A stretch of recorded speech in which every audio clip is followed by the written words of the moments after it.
Hey guys, this is Jocelyn with Brushy Fork Environmental, and I just wanted to show you a really quick video of an example of how wetlands can benefit us, and today was the perfect time to do it. So we just had a pretty torrential storm, hail, as you can see, and rain fell.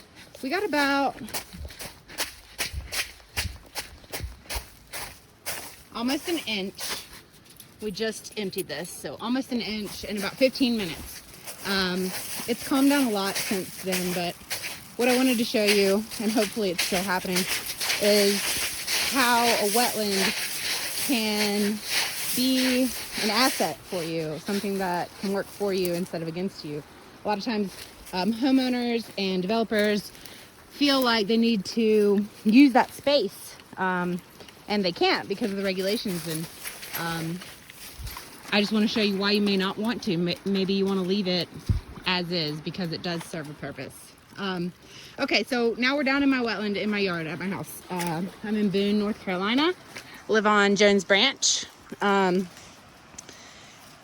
This is my wetland. It was here when we moved in about 2 years ago. And this is my yard. And as you can see, my yard is draining pretty quickly just from about 15 minutes of rain into the wetland here. So that's fine.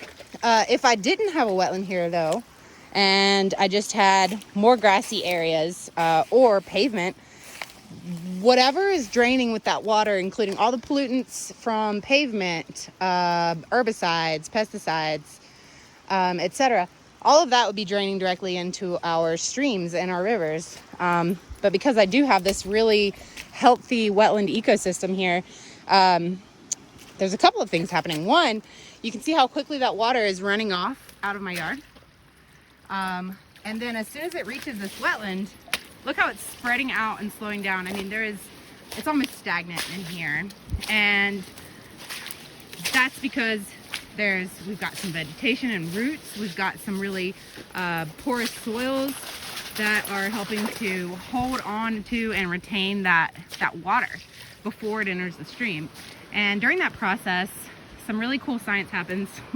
And basically a lot of the different pollutants, nitrogen, phosphorus, etc., are going to be extracted from the water, and once the water reaches the stream, it'll be clean again.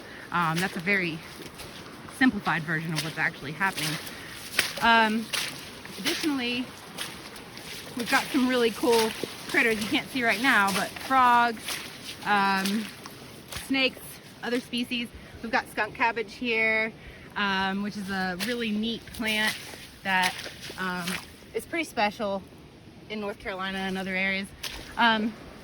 Anyway, so as a whole, we know now that it slows the water and it functions to also filter out pollutants. But let's go down and look at the creek so I can show you like what it's doing in action in a floodplain. Gus, come here. Come here. This is Gus. So this is Jones Branch. I very rarely see it at this stage.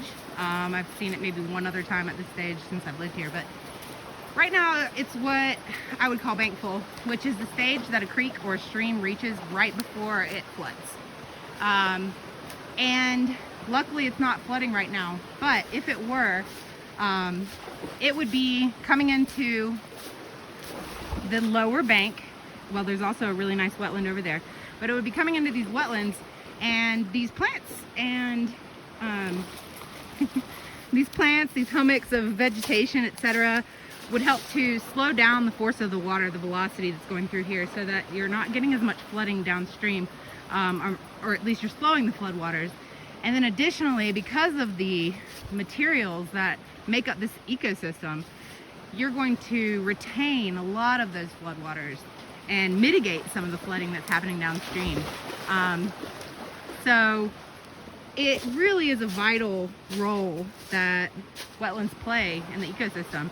And I know that in my experience as an environmental consultant, a lot of our clients, they would prefer to build on them, and that's fine, and in certain cases that's necessary. But if you have a chance to, and if it's a possibility, leaving those wetlands as they are to provide homes and food for our fauna and to help to mitigate all of these weather flooding incidences, which are going to become more frequent and more intense as climate change continues, then you should try to leave it as is and even enhance it if you can. Remove invasives, plant more plants that are really good at nitrogen uptake, etc. And additionally, one really interesting thing about wetlands that's important for climate change is that they are a huge carbon sink. So they hold on to a lot of this and absorb some of that carbon that's entering our atmosphere. And